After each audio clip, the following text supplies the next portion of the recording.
That house is some of them sit up there. Well, some of them.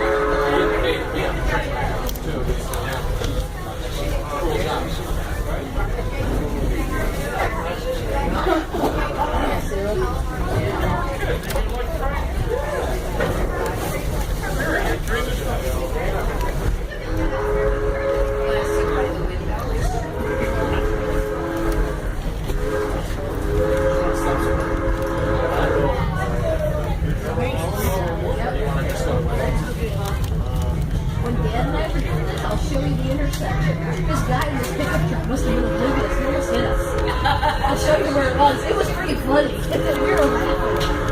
Because it's like, okay, how can you not see the great big train with the steam coming out? Yeah, this is where it parks. Look at all the Corvettes. Look at all. And I said, wait a minute, I'm going to park next to the Corvettes. So there's two more, and I parked over there. I was like, what the heck? I thought it was funny. I got to get a picture of it.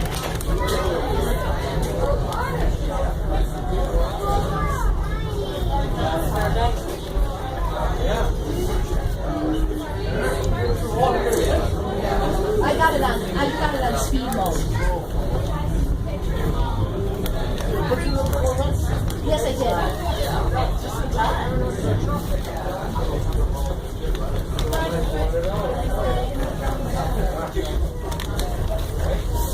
That's why it took me an extra minute to come over. I go, wait a minute, I gotta see this.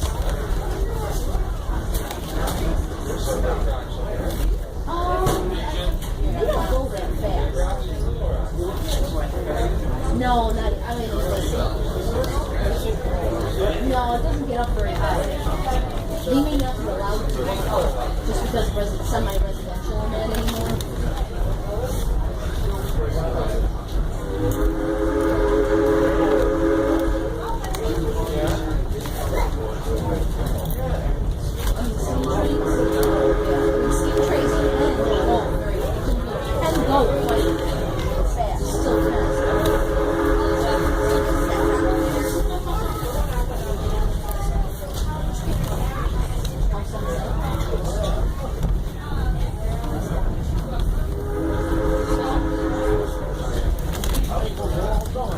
Yeah, well, you know, like we had that huge big store too.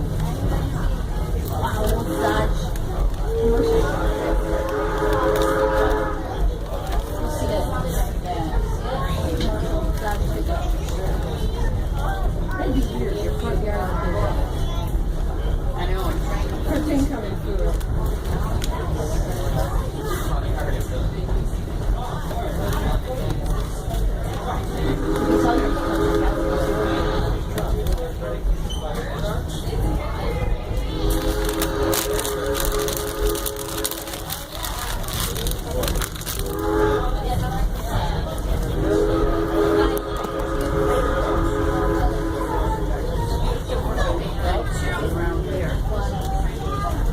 Oh no, they only won.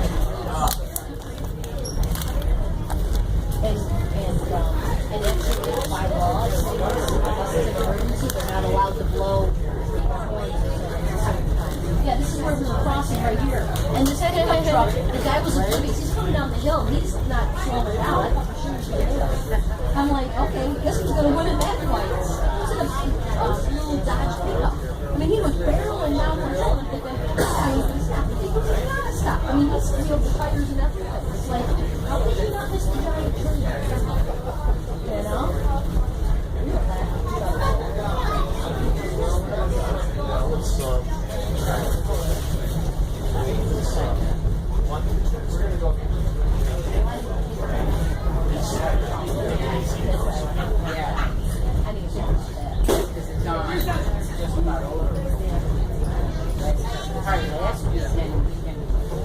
Especially, like you said,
gentlemen, I'd like to welcome everyone on board the Arcade and Attica Railroad today.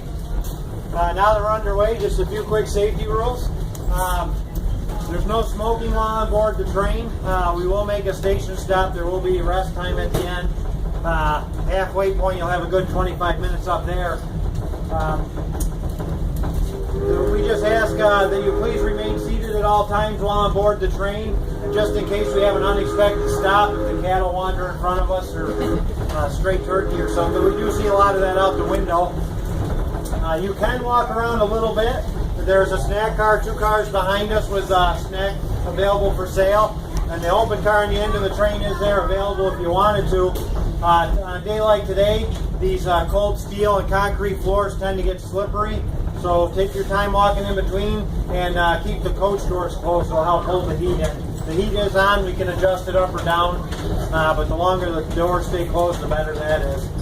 You don't have to worry about the windows today. As we go along here, we're traveling north at about 10 miles an hour. And really that's the fastest we travel today. Okay. The locomotive up front is an actual operating steam locomotive. It dates back to 1920 and was built in Paterson, New Jersey by the American Locomotive Works. This is a small locomotive. It only weighs 90 tons. It carries on board 6,000 gallons of water and 6 tons of soft coal. So as you see the smoke and steam out the window, think of the firemen up front shoveling. To make the trip that we're on today, we're going to go through a ton of coal that they'll put in the firebox 1 scoop at a time. And we'll also go through almost 1,000 gallons of water to make the steam to pull us along here. I say it's small because in the nation's heyday of rail travel, it would have been around World War II. Everything traveled by rail, the people, the freight, the mail. There would have been as many as 50,000 locomotives like that traveling the country, pulling trains of all sizes. And the big ones could have weighed as much as 500 tons and easily done 100 miles an hour with a loaded passenger train. Now, ours is small, was used for industrial service and small branch line service. It still could do about 30 miles an hour if it needed to. The fire inside the firebox, coal starts burning at 1,200 degrees, and that's actually hot enough to melt steel at certain points. So the fireman's job is very important. He's got to keep enough fire in there to make enough steam to make us go, but he's also got to make sure there's enough water in the boiler to generate the steam. So the most important part of his job is maintaining the water level. That's what that second car is, the tender, carrying the extra 6,000 gallons is. That gives us enough supplies in the tender to go about 60 miles with this locomotive. So if you take a look at the thruway, the spacing of the towns and cities along the thruway, the major cities are a certain distance apart. A lot of those grew up around the railroad. They were based on where the trains had to stop for servicing.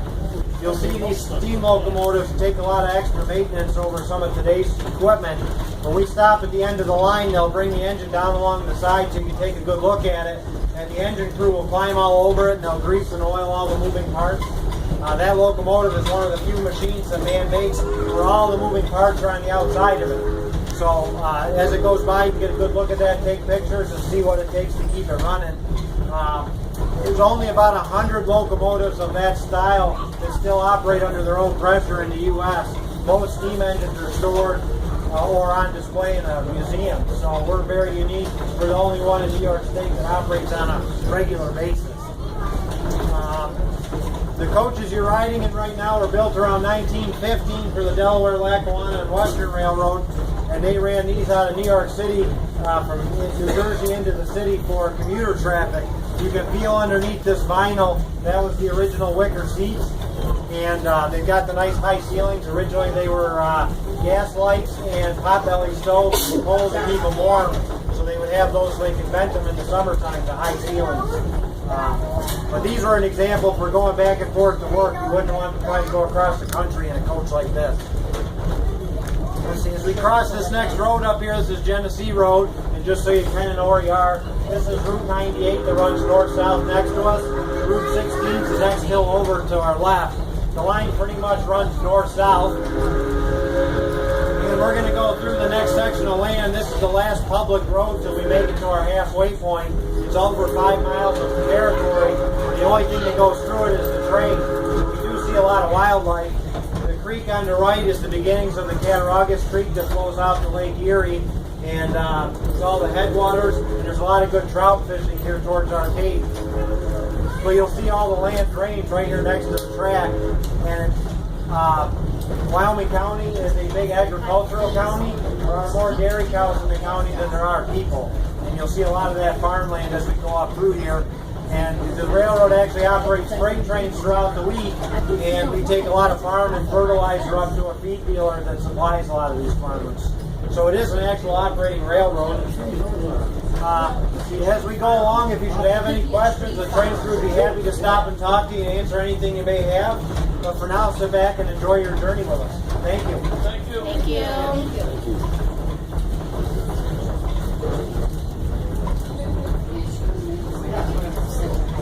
I know, and I go, deer. Keep the deer out so they don't eat the tree. Don't eat the trees.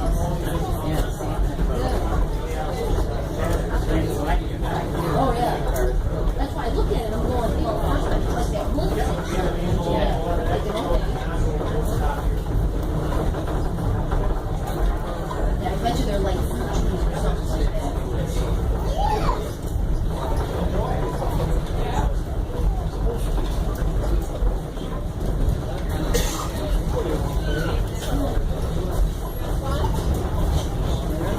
Look at the trail of smoke.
Somewhere, or maybe we already passed it on that side. You see the trailer park? There's like 3 trailers in the middle of nowhere. Maybe we haven't passed it yet. There's like a little trailer park, and there's like 3 trailers. There's like 2 next to each other, and then that's it. I know it's on that side. That I remember. We may not have passed it yet. I can't remember. There's still apples on the apple tree where you could tell the deer couldn't get in. They're too high up. Yeah, see? You can tell they're too high.